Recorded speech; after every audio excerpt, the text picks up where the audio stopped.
Good morning, everyone. This episode is sponsored by Under Armour. Yeah! Nationals. We are going to talk about our ideas, and we are going to give a few hot takes, hopefully.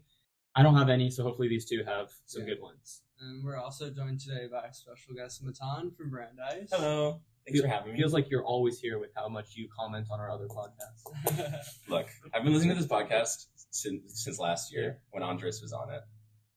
And I'm like, it's always two people. And I'm like, what if we got guests? Because last year there was a guest episode. Yes, right? there was. We had guests every episode. Right. Yeah, and that was great. And I'm like, we should do that again. And then HBO was like, you do it. I'm like, oh, okay. And next year, who knows? Maybe we actually start these in the fall. Yeah. Okay. Yeah.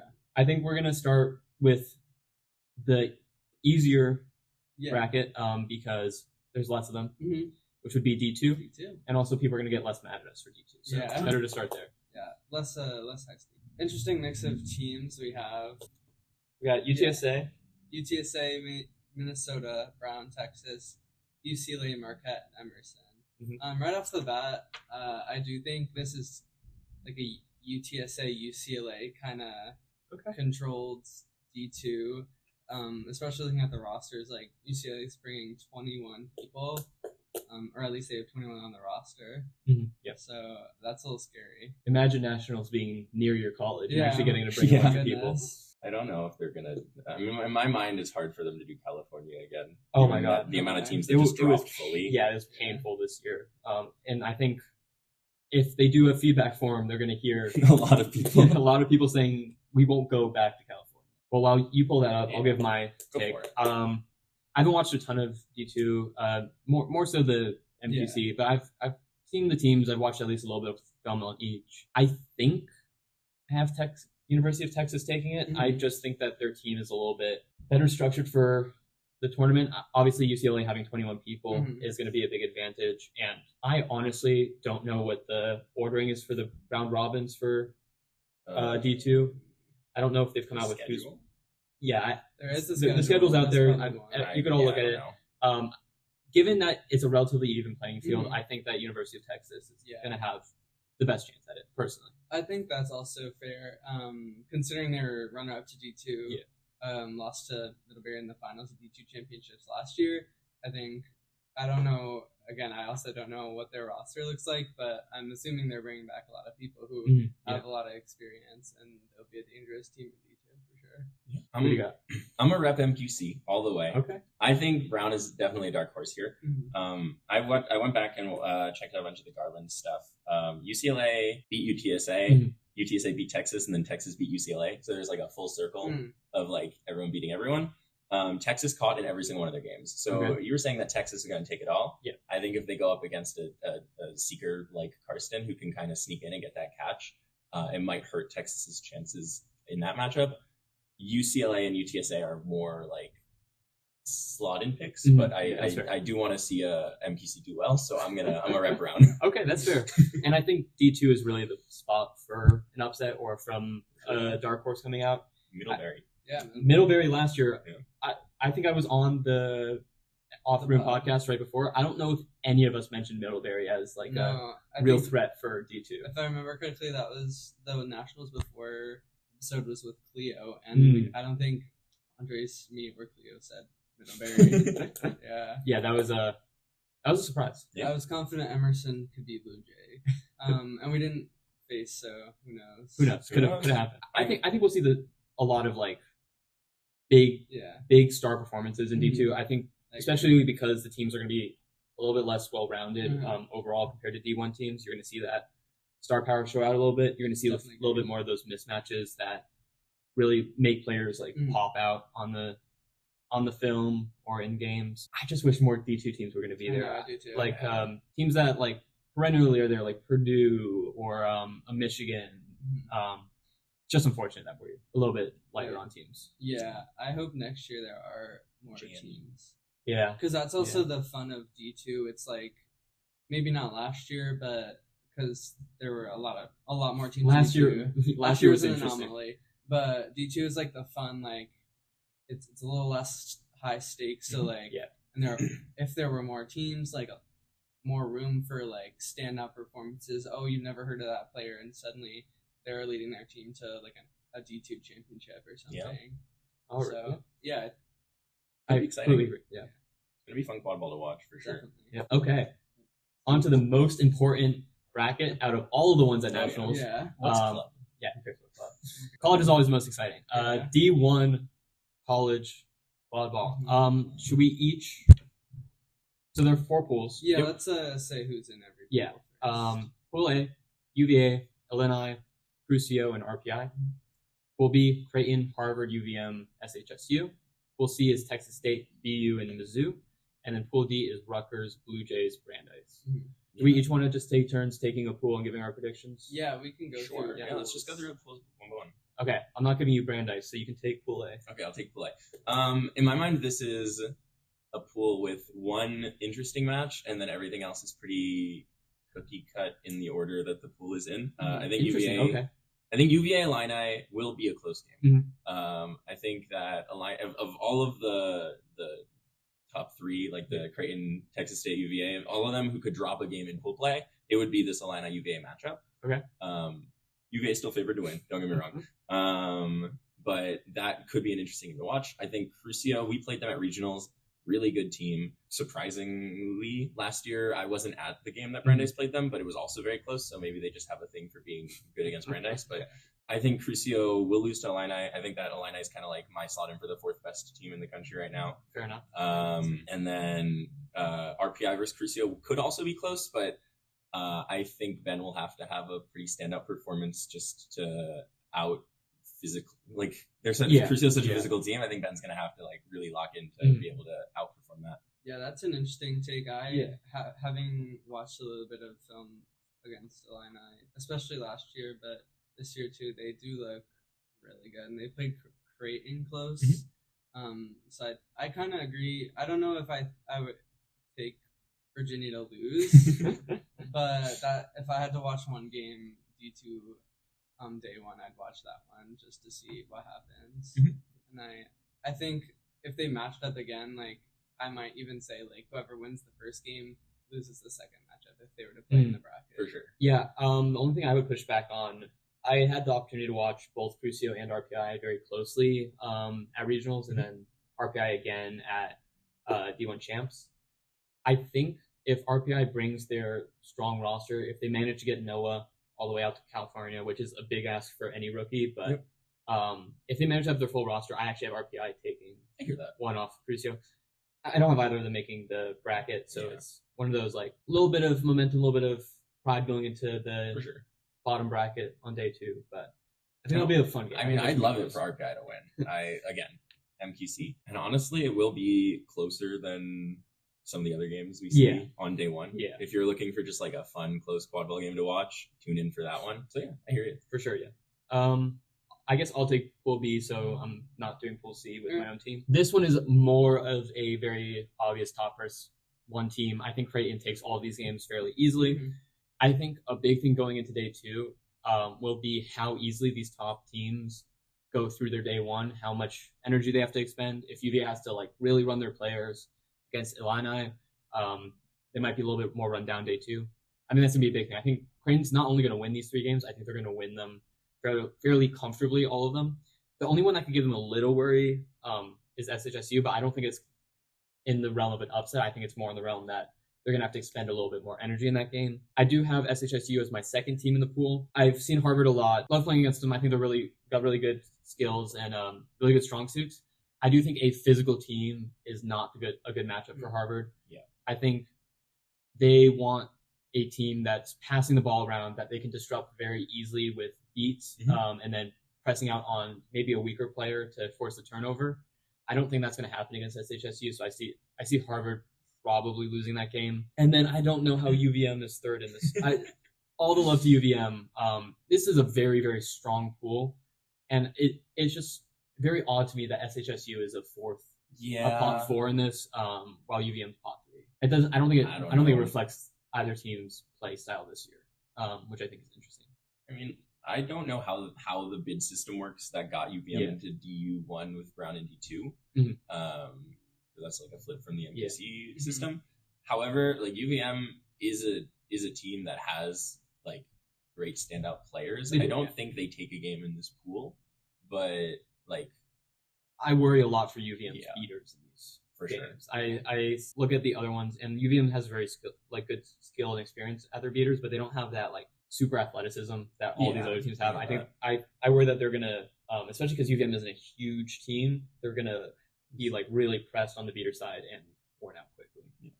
I do think I'm just generally excited to see UVM though on like a larger stage because Yeah. we haven't really seen that before, and I think their team is so tight and so like familiar with one another Mhm. that they potentially have the like potential to shock someone. I think they could potentially pull out a win day one. I don't know if I see them winning 2 games or going to bracket play, but I think maybe Harvard, if they're like, oh, this is UVM, we can beat them, and they like get lazy. Mhm. I think maybe that could be an upset. And I haven't personally watched any Sam Houston films, so maybe my hot take is that UVM can beat Sam Houston. Okay, that can be a hot That take is for that is sure. a take Come for out. sure. All right, you want to take Pool C? Yeah, I'll take Pool C. So we've got BU, Mhm. Texas State, and Missouri, which is almost an exact copy of your pool last year. It is. I'm gonna no cut. RPI, but Yeah, I'm gonna cut in very quickly. For those who don't know how the pool season indeed works, you play the 2 teams in your pool, and then you play directly across. So Texas State will play Rutgers, BU will play Blue Jays, and Mizzou will play Brandeis. and then BU will also play Blue Jays, right? So I do think I feel like it's a Texas State and BU matchup that is going to be the most exciting. Was certainly exciting yeah, last year. certainly exciting last year. Some What red happened cards, last I year? think. Just a couple red cards. Yeah, a Oh, couple two red or cards, multiple. no Two or big three. deal. Jeez. That was Okay. that was also the game that like got paused because of the weather delay. Yeah. Oh my god. Gonna be a physical matchup, I'm gonna guess. But I'm not quite sure how Missouri looks because the only name I knew last year was Lauren Smith, and she graduated, so she's Mhm. not there. So I think BU, Texas, whoever wants it the most will end up on top. I think Texas State might have a little bit of an edge over BU, especially given your smaller roster. I think you might be giving BU a little bit too much credit in this Oh, matchup, okay. but I'll take it. Yeah. I think I don't know if it's a who wants it more matchup. I think you've got the potential to keep it close, but Yeah. I think if Texas Gotta lock State in. recognizes that and doesn't put their pedal to the Yeah. metal the whole game, then you can keep it close. But I do think that's a Texas State runaway with the pool. yeah, that's fair. There's also some room for like some flag catch shenanigans. You had a bunch of success in flag running in champs. Right? That's true. So- Yes. We are going to be missing our primary seeker, Okay. but the person who did catch at champs will be there. Awesome. So that Want to we give got a shout some. out? Yeah, Morgan Oaks. Let's see you catch against Texas State. We Let's got do this. Yeah, so BU's gonna have 12 people. But I will say about the Texas State game, it is our 3rd game of the day. Yeah. By that point, we should be pretty locked in to where we think we're gonna be vis-a-vis the bracket on day 2. Mhm. Not that we're not gonna go as hard as we can in that game, Mhm. but it might end up being a how many bullets do we have left and how many bullets do we want to save for day 2 sort of situation. Yeah. That being fair. said, if Texas State goes from 2 red cards in our last game to 4 this game, anything could happen when you've got 4 people not in It's the game. true. But I It's true. agree. I do have Texas State running away with it. I think BU will take 2. I agree. I think we'll talk more about Blue Jays in the next pool as well. But I think it would make sense yeah. to do Pool D and then do yeah, the sure. crossover of course. matches after. Yeah, go for it. I don't want to take my own pool. Okay, I'll take it. Yeah, we can split it. yeah. The big thing here is the Brandeis Rutgers game. Oh yeah, and that's happening first game of the tournament for First us, game for of the both tournament. teams. Okay. So if you kept up with regionals at all, you know that Brandeis did beat Rutgers in the game as it happened. In the final scorecard, no, but In the final scorecard, the game never happened. the game never happened. I will say there was a lot of discourse about the reason why Brandeis was forfeited or pulled the games. I don't think it impacted the result of any of those games very Yeah. materially. Obviously, the rule is a rule, and you got to follow the rule. But Oh, for sure. I think for purposes of predicting this game, Yeah. I still like Brandeis against Rutgers. I think Brandeis matches up well against Rutgers, especially when you have Andres on the field, another big person on hoops, because Rutgers likes to really get downhill and try to dunk on those hoops. I have Brandeis doing pretty well day one. Nice. Yeah. I appreciate that. And then Rutgers, I don't know if they've played since regionals. I don't think they have. I don't think they have either. I think Rutgers is in a very unfortunate situation when it comes to the teams they have to play. I think Brandeis and Texas State, both being teams that they have to play, is much more difficult than a lot of the other. Probably the hardest D1 for any team at the tournament. Yeah. Or like day one, sorry, for any team. Yeah, almost for sure. And then Blue Jays is in a similar situation. They're playing some fairly high level teams. I don't think they don't have like a pot 3, pot 4 team that they're going up against here. It feels like they've got a lot of very solid for sure teams that they have to play. Brandeis Rutgers will be a very fun matchup. I do think Brandeis has a bit of an edge, and always a big roster with y'all. True. So we are bringing 20. That's we're locked in. It was almost 21, but shout out L, one of our newbies. They got injured at regionals and are not back yet. Oh wow! So, Yikes. Yeah, it's not great, but hey. We got a great roster. We have a lot of great newbies. Most of our I think 80+% of our players it's either their first or second year playing the sport. Yeah. So the fact that we are doing this well is like super awesome and a little unexpected. At least for leadership, we were very surprised and very happy with how the team has been doing. Shout out Rutgers too. Always a fun team to play. I played with a bunch of their players over the summer on Titans P Squad, so it was just a great time. And then the combined team at Champs with BU. Well, I guess a lot of BU players with the Boston P Squad as well. So I know the Rutgers players pretty well. I think they're a super fun team to play against. I do hope to win that game. I think that is going to be a very close game. I think it is very much a situation of whatever team wants it more. And if they're coming at us with like a chip on their shoulder, wanting revenge for regionals kind of thing, and we're coming at it with like we beat this team already, they can absolutely take that from us. So I know my players are really wanting to lock in.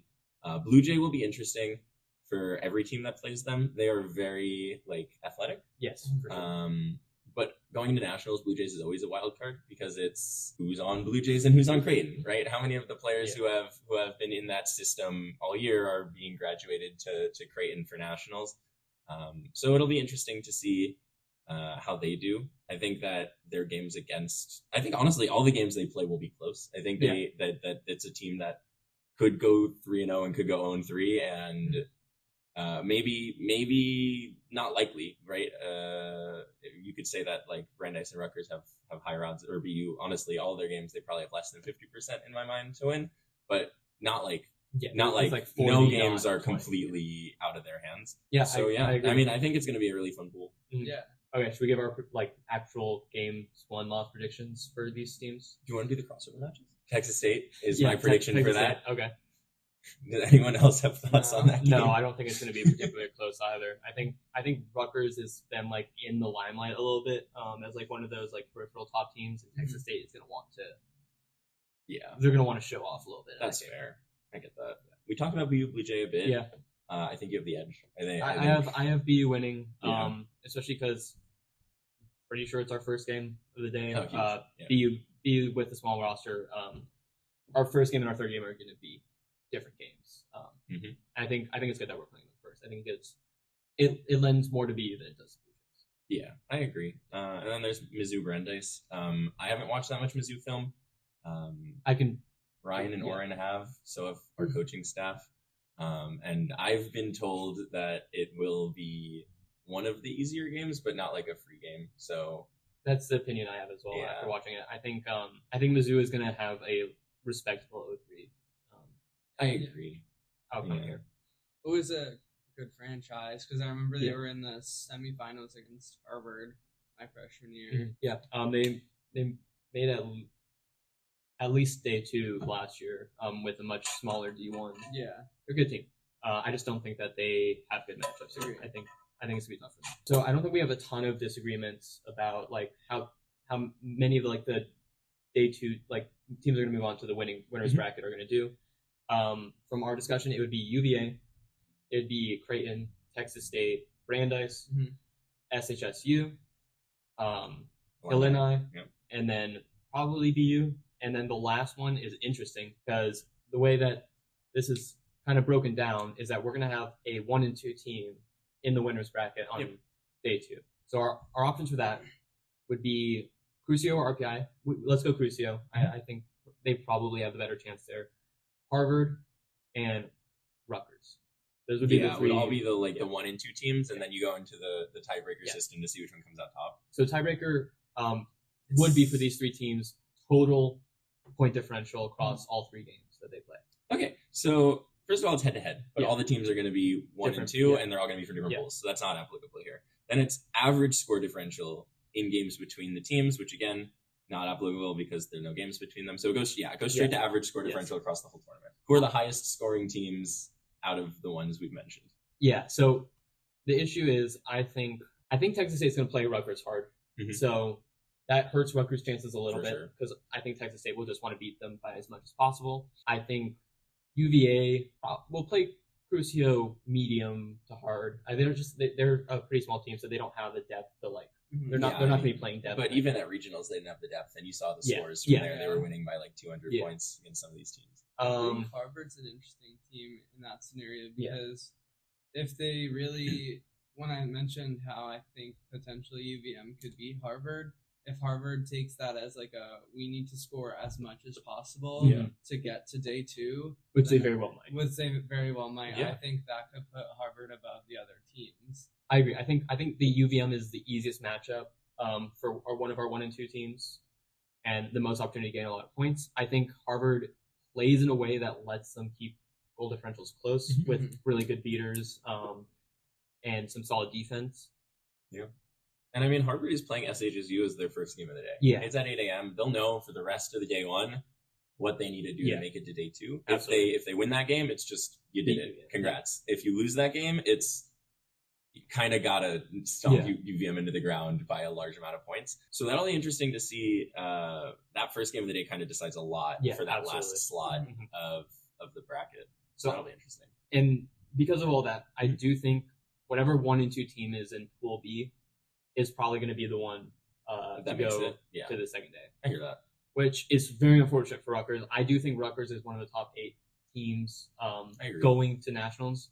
Their schedule is just really tough to make it to, which is very unfortunate. It's a little interesting that for Pool C and D, the 3-4 teams in the country have to play each other. Yeah, my thought for this format was more flip it. Yeah, the teams that earned their number 1 seed in the pool should play the bottom of the other pool to make it more fair. But that would make Brandeis have to play Texas State. So I'm not going to complain. I'm actually very happy with how the system works. I'll just run through what I think the brackets are going to look like. Both of you jump in if you think anything's different. I think 1 seed is going to be UVA. I think they're just going to... I think they'll have a higher point differential than Creighton. Yeah, I think the way UVA plays is they like to beat teams by a lot. And they're going to be in the mindset in all these games that they need to have the foot on the gas, where I don't think Creighton might have that same mindset. They're also a very big fast breaking team. From what we saw from RPI at champs, or at MQC champs, is that if they're not careful with their dodgeballs, they'll get fast broken on a lot. And when we played Crucio, one of the biggest things we could do was blow them up in transition and fast break on them. So it does actually lend to UVA's play style to kind of run up the score against these 2 teams. But I have UVA as 1. Yeah. I've got Creighton as 2. Just because I think Texas State has a more difficult schedule than either of those 2 teams. It's not necessarily any... I think Texas State's the most aggressive. Creighton's schedule and Texas State's schedule are probably fairly similar. With SHSU as Creighton's bottom pool, it makes it a little more difficult. I think because they have to play a Mizzou instead of a UVM. And they have to play Rutgers. I think Texas State just has a little bit more difficulty. Even though they're a more aggressive team, they're going to want to run scores up. So I've got Texas State at 3. Brandeis at 4. They're my other 3-0 team. And I don't know. You're not ready for Brandeis to clinch the 3rd seed. Yeah, I'm not ready. I'm not ready for them to. Maybe that's my hot take. Maybe we have a better score differential than Creighton or Texas State. That'd be a hot take, but not impossible. Yeah, I could see that. It'd be fun. I have Brandeis playing Illini. I think they're going to be the best. So all the 2-1 teams have the same tiebreaker that we discussed for the other ones. I have Illini. Having that best goal differential. The other option is the Harvard or whoever wins between Harvard and SHSU. Just because, again, UVM is a team that might get bullied a little bit. I hope they don't, but... I just think that Harvard and SHSU game is going to be so close that you lose a little bit of the point differential that you want to gain there. but that's why I've got that team. Whichever one wins at 6, I have it as SHSU. It could be Harvard, but I'm gonna say it's SHSU. And then I've got BU at 7. I think BU, out of the 2-1 teams, is going to play the most close games in the wins, and then it's very possible that we will be kind of trying to move the minutes around in the Texas State game to try to get people more fresh for day 2, which could lead to a big blowout there, very possibly. Which maybe I should have Texas State at 2 instead of Creighton for that reason, but I'm going to keep it the way it is. And then I've got Harvard taking that 8th seed, which would be the rounding out the bracket. Yeah. So for that matchup you discussed, it Creighton versus BU again for day 2. Again for day 2. BU is running back the same schedule. For those of you who don't know, the way the day 2 bracket is made is that 1 plays 8, 2 plays 7, and so on. So, with what we just talked about, that leaves us with Creighton, BU, UVA, Harvard, Brandeis, Illini, and then Texas State, SHSU. I mean, Texas State SHSU has been a match that has happened throughout the year. Texas State has consistently been winning that one out, but I mean, if SHSU is like, this is our moment and pushes it, and Texas State a hard day 1, maybe. Absolutely. But I mean, again. And really anything can happen between two teams that know each other very well. For sure. I think, honestly, Harvard might be a little bit better than BU at the moment with where our rosters are, but you just saw BU took 2 at champs in a row. Just sometimes you have another team's number on a certain day, especially when it's a team that you really know very well. And also like how tired you are, how deep the rosters are. These quarterfinal and semifinal matches are going to be very, very competitive. Mostly just because some of these teams are bringing smaller rosters. And it's a 2-day tournament, and that's hard to play out. You know. I do have Texas State. I don't see UVA, Creighton, or Texas State dropping a game in quarterfinals. Very fair. I think those are 3 pretty easy. I think that the earliest those teams are eliminated is semis. So that leaves like Illini and Brandeis potentially like the tough, close quarterfinals. That's the one. I have Illini winning it. I think so too. You know what? Roll dice. Brandeis takes it to semis. We're doing it. Okay, doing something you couldn't do last year. Right. Ever. Brandeis has never won a game on day 2 of nationals. Wow. Okay. And you know what? I feel like we should break that curse. So this is the year. I think this is the year. I think Illini is a team that you definitely can beat. Their beaters are good, but they're not crazy. And Brandeis' beaters are definitely have the advantage there. Are you complimenting Ryan? Does Ryan even really play? Does he count as one of Brandeis' beaters? I think Brandeis' beaters will have the advantage. It will remain to be seen how much they can stay in the chaser game. Y'all love to put the dodgeballs on the ground and let the chasers do what they may. I think this is going to be a game where you need your beaters to have balls in hand to try to stop some of the physicalness of Illini. But I will say, we have some of our rookie seekers are really stepping in. Okay. We're going to get them more minutes at nationals, which gives me more of an opportunity to stay in green. So that could switch up some SOP dynamics. Yeah, SOP will be interesting. So that'll be fun. Yeah. Oh, yeah. I honestly think Brandeis' best bet is winning the catch really quickly in SOP and then getting the beaters back in the regular game. Yeah. That's how we've been playing. Yeah. I think. That's fair. But even with all that, I still think it's going to be I think it's an Illini matchup. I hear you. Yeah, I think the it really comes down to 4 through 6 chasers on Illini versus 4 through 6 chasers on Brandeis, and I just think that the disparity there is too much. I think that little bit of depth is going to do a lot. I hear you. I think because Illini might see Creighton on the other side of the bracket, or potentially they might play them in the next round, I think Illini might be more hungry. And then like maybe a Brandeis who doesn't see any other MQC teams in the rest of the bracket, and they're like, oh well, we're not going to play any other teams, or we're like fighting for the last like Massachusetts team. But I think Illinois has the edge, unfortunately.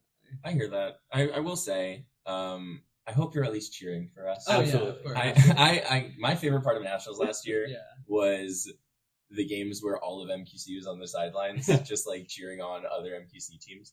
So I'm hoping D2 because D1 was swiftly eliminated. Yeah, that wasn't great. But I agree.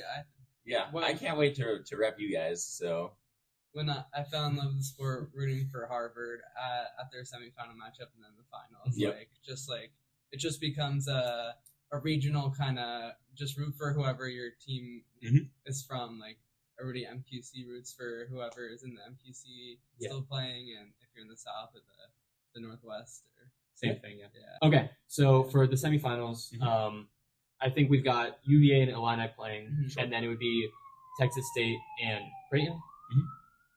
Illini or Brandeis, I think that game's pretty set in stone. I would love a rematch against UVA. That'd be rematch of the Howard County finals. That'd be great. I think UVA is playing for a little bit more here. I think they're going to be a little bit more locked in. So I have got UVA making the finals. You said that whatever team won between UVA and Illini. I'm waffling a bit because I'm kind of interested in the UVA Creighton rematch. Fair. Which would be kind of boring. Like it would be like boring. 4 years in a row. It's just like only two matchups. Yeah. Have you considered that maybe Illini wins? I think I might. I haven't.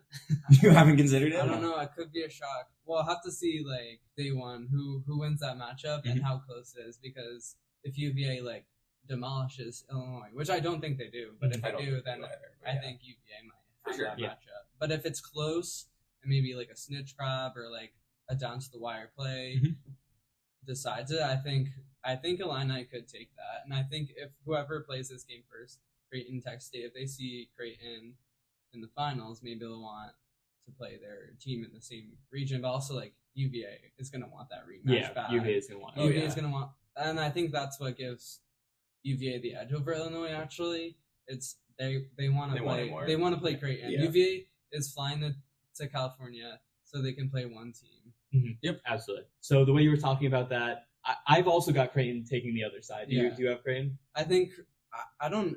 I'm also like, it could be, I could see roller at Texas State only. Yeah. Just for fun. Like, that could happen, but I think we're doomed for a UVA Creighton rematch. I think I agree. I think Creighton, Texas State is going to be interesting. I think both teams will try and run up the score as much as possible. I think it's going to be very momentum based. I will say, I don't know exactly everyone on the Texas State team, but I think if any team were to beat Creighton before the finals, it's Texas State. Yeah. And I think that's like, besides a finals matchup, whatever that is, that being the biggest matchup of the year, I think if Creighton and Texas State play, wherever they play, if it's in the semis or the finals or somehow the quarterfinals, I think that's like the biggest non-finals matchup. Unless it's the finals. Yeah, I agree. And Texas State has some dogs on that team though. And a few of their players like played for San Antonio in the summer and have MLQ championships under their belt, so they're going to be leaders on that team too. Yeah. I don't know how to predict that one. Yeah, it's like the hardest one for me to pick a winner from. I think it's easier to say Creighton's going to win just because we saw them last year win the championship. Yeah. I think part of that might even be some of our bias here. Yeah. That we've seen them win recently a big tournament, which doesn't necessarily mean that they're going to win this one. Even saying that, I still got Creighton winning. I think. Well, let's say it's UVA Creighton. UVA Creighton once again. Yippee! Rejoice. This is interesting. I don't think it'll be the Creighton UVA matchup like last year. You don't think one team's going to go up 10 points and then have it be close at the end? No, I think it's going to be I think it's going to be even and physical and gritty all the way through. I don't even think there'll be like a 2-3 goal lead. I think it's going to be like back and forth and back and forth. That would be a great game to watch. I agree. With the caveat that I think one team fades by the end of that game. And it's interesting because I think Creighton has a harder stretch to get to here on day 2. I think they're going to have to play a much more physical day. And even with that said, I don't know if UVA has the depth. It's a numbers game. Yeah. In my mind. I don't know if UVA has. UVA is bringing. See, that's where I'm going to disagree. Okay. I think UVA is bringing 13 people. Oof. Okay. So 13 people. Yeah, but that 13 could probably go band for band with any other 13. 100%. Yes. No, without a doubt. The question is, you've now played a 7-game tournament. Yeah. You played Illini twice, potentially. You played Illini twice. All the teams in your first day are not pushovers. Yeah. I still think I might go UVA. Okay. Just because, kind of follow the script of before like UTSA beats Harvard, and then the next year Harvard beats UTSA. So we're gonna do the exact same thing. Sure, that's fair. I've got back-to-back Creighton wins. I think the game ends up being by score further apart than last year, but I think it's a better game up until they take the lead. Yeah. Cool. Is Riley Usami still there? On Creighton. want to say Because I know Maddie graduated. nope. I want to say no, yeah. Oh wow. But that's also the way Creighton is. They just have so many just a factory. it's so many athletic players that they're gonna run the full game against UVA. I don't know if UVA has the legs for that. They're also not bringing a full roster. They're bringing 16 by the looks of it, or 17. But but that's enough. And they must be comfortable with 17 because if they wanted more people, they'd take more from Blue Jay. I don't know. They can't really take much more from Blue Jay without Blue Jay not being able to play because Blue Jay's only bringing like 12 people. But I mean, I think you cannibalize Blue Jay before you. That's in your that's chances fair. in D1. Yeah, especially I will say with Blue Jay being in D1 this year, which is a new development, they might be trying to take a different approach.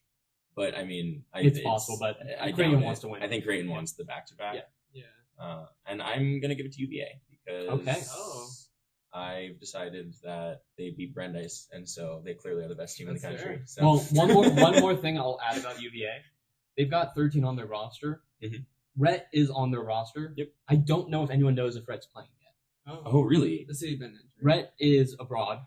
And the last I've heard, let Rhett miss the tournament. the last I've heard is that there was no confirmation. I think we can. But we'll just say last year Amir was abroad, and we got Amiri to come to nationals. That's true. Even though that's that true. was in Virginia, Yeah. and not I think Chantal not playing. Chantal's like Chantal hasn't been there all year. Yeah, Chantal's also abroad. I didn't realize. I thought that they were also going to come back. Yeah. Oh, that's a big deal, actually. That might flip it for me. No, I mean they still look that good. They did look very good. They did. I don't think they've got enough people. I think it's going to be an unfortunate you're going to see UVA try really hard, and you're going to see that they have the people to keep up, and then it's just going to slowly slip away from them in that finals game. That's my prediction. Cool. Yeah. Love it. Okay. I think I'm going to put UVA, but I feel like I feel so excited for this. I feel like there could be in this Final Four matchup with UVA, Illinois, Creighton, Texas State. I see a world where any four of these teams win. Illini is my dark horse to win the whole thing. Okay. If there was one team outside of the top 3 to win, it would be Illini. I agree with that. I'm not saying they will, to be so clear. It's going to be so difficult to beat 2 of these teams. 100%, and I don't think that they will. But if any team would break in and take it would be That's Illini. Okay. But yeah, UVA or Creighton, we're running it back. Yeah, let's run it back. Super exciting. Crazy hot takes. Things happening in versus Division Creighton. 1 college. Okay. I think that kind of wraps up our Division 1 club. It's hard for any of us to say anything but go Lobsters. Go Lobsters. All of our Lobsters. coaches are on Lobsters. Go Yes, sure. Yes, go Dice. Go Dice. I don't know. We kind of gave them a run for their money as Red Pandas. That was fun. Yeah. Yeah, I think also Rain looks really good. True. And Yeah, Rain all looks those great. teams I honestly see Rain winning the whole thing. But Trainwreck's been yoinked Trainwreck. to go to Boom Yeah. Train, so I think Boom is looking really good too. Yeah. And then Copperheads or Yep. one of the Texas teams. I'm low on Heat as well. Copperheads. Really? Yeah, I think they're slightly overranked. But and then Seattle's winning Open Division Club. easily, Like, I don't that's not know really if they close. should have been allowed to reject the competitors. But maybe they're not bringing anybody. It's possible. They're It's not bringing possible that they don't have the people, Yeah. but if they do, they're gonna win that. But yeah, I mean, I don't know how qualified we are to talk about the club scene other than Rev Lobsters, but do you guys have any hot takes for D1 college or D2 college? I've got some D1 hot takes. I think we're gonna see 3 players suspended from the tournament Whoa! after day 1. After day 1, I think I was looking at the yes. Let's say the hot take will be after day 1. I think it's even more likely after day 2. 3 players. Okay. 3 players. I was looking at the matchups. Mhm. I think there are going to be a lot of chippy games, and That's why I'm secretly rooting for a UVA Texas State final. That might just be a brawl. Yeah, It might just be a fight in it's the gonna be a middle nice of the one. field. I think it's a combination of teams not in the Northeast or East Coast generally. The refs are call things slightly different. They play more physical games, and the aspect of that combined with a lot of East Coast refs and especially Northeast refs, lends itself to a lot of things that would be okay in their general games. Not the translation of the rules doesn't translate well for them for nationals. I think that we're going to see a lot of very borderline ejections. I'm going to say. Cool. Which teams? I don't think Who's that- losing players? I'm not doing that. I'm not- No. Maybe, I've got teams in mind, but maybe I save them till after. I'm just waiting for Zach to punch someone out in the middle of the game. Just like... We'll see. And hey, if we're at 2 ejections and suspensions from the tournament day 1, maybe to make maybe the prediction come true. There was one last year. At Nationals? Yeah. Oh. Wow. That's unfortunate for that person, whoever it was. I actually don't know. Right, you got any hot takes? No hot takes. Or maybe, I don't know. I don't know. Nothing? Hot take. I think my hot take will be that one of UVA, Texas State, or Creighton will end up as the 4th seed going into bracket play. Okay, I think the point differentials will not favor them, and that Brandeis will cinch a 3rd seed. Okay, yeah, that's my hot take. That's a fun one. It's our best chance of making a semifinal run, so I'm a run with it. Thank you so much for coming on. Thanks for having me. And thank you all for listening. This year is a little bit less on the hot takes. I just think that college is a little bit more known. I think the top teams are a little bit further away than they were last year. I hope we gave enough hot takes for it to be interesting. We'll see you for a post-nationals reaction. Maybe we'll have Matan back. Maybe not. We'll see. You could invite him. I wouldn't be opposed. Maybe this becomes a 3-host thing from now on. Yeah, cool. A little left, right, and center. Well, we'll see. Tell us in the comments if that's what you want to see. Or if you want someone to replace me. Yeah, especially tell us in the comments if you don't want me. If you don't want me here, tell us too. Drop names too. All right. Thank you so much, and we'll see you next time. Roll dice. Bye.